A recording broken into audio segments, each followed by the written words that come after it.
할렐루야. 오늘 요한복음 20장 24절에서 31절 말씀을 중심으로 부활 그 후의 일이라는 제목으로 함께 말씀을 나누기 원합니다. 예수님께서 부활하신 후에 어떤 일들이 있었습니까? 오늘 본문에 예수님께서 어떤 이유인지는 모르겠지만 도마가 처음 만났을 때 도마가 없었죠. 그때 도마가 내 손가락을 넣어보지 않고는 믿을 수 없다라고 이야기를 합니다. 그래도 두 번째 나타나셨던 예수님께서 도마에게 뭐라고 묻습니까? 도마야, 내 손가락을 이리 내밀어 또 내 옆구리에 넣어봐라. 그리고 믿음 없는 자가 되지 말고 믿음 있는 자가 되라 라고 말씀하십니다.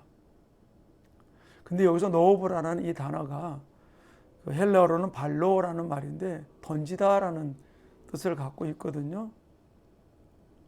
근데 예수님께서는 도마가 말했던 것을 그대로 인용을 해가지고서 넣어보라라고 이야기를 합니다. 어디에?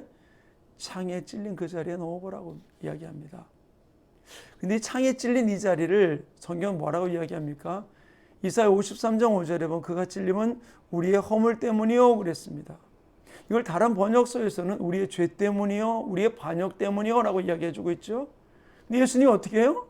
내 죄, 내 허물, 내 반역에 다시 손가락을 넣어보라라고 이야기를 해주고 있는 것이죠. 도마가 예수님께 손가락에 넣어보겠다는 이 말이 타당한 질문일까요? 그렇지 못한 거죠. 이 아픈 창자국에 내 죄, 내 허물, 내 반역 때문에 찔렸던 그 창자국에 다시 손을 넣는다는 것, 분명히 나의 허물 때문에 라고 했는데 죄를 짓고 살아가는 우리들에게 주님이 이렇게 이야기하시는 이유가 바로 무엇일까요? 도마에게 이야기했던 믿음 없는 자가 되지 말고 믿음 있는 자가 되라 라고 하는 이야기. 결국 앞에 있던 베드로에게도 그에게 나타나서 사명을 회복시켜 주시기 위해서 그에게 찾아오셨잖아요. 부활 후에 엠마오로 내려갔던 두 제자에게도 마찬가지 의심하는 그들에게 찾아갔던 것이죠. 사랑하는 성도님, 다시 죄를 지으며 예수님의 옆구리에 피를 흘리게 하는 것을 허락하신 이유가 바로 무엇일까요? 믿음 없는 자가 되지 말고 믿음 있는 자가 되라고. 죄를 짓는 우리들을 지금도 주님이 기다리시는 이유가 무엇일까요? 믿음 회복하라고. 부활 이후에 주님은 계속해서 우리가 회복하기를 원하고 계세요. 주님 우리에게 원하시는 게 무엇일까요? 저는 귀신 들렸던 아들을 데리고 왔던 아버지 예수님께 와서 이렇게 이야기합니다. 할 수 있으면 해주십시오. 그때 예수님 뭐라고 말씀하십니까?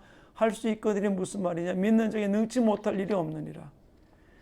그때 이 아버지가 예수님께 이렇게 간구합니다. 마가복음 9장 24절에 내가 믿나이다. 나의 믿음 없는 것을 도와주소서.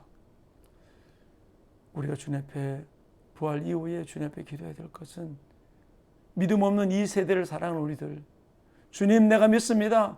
믿음 없는 나를 도와주시옵소서라는 기도를 주님은 기다리고 또 우리가 기도해야 될 기도라고 믿습니다. 두 팔 벌리고 기다리시는 그분 앞에 주님 믿음 없는 나를 도와달라고 기도하시면서 다시 믿음을 회복하고 사명을 회복하고 달려가는 아름다운 주인공 되기를 간절히 축원합니다. 아멘.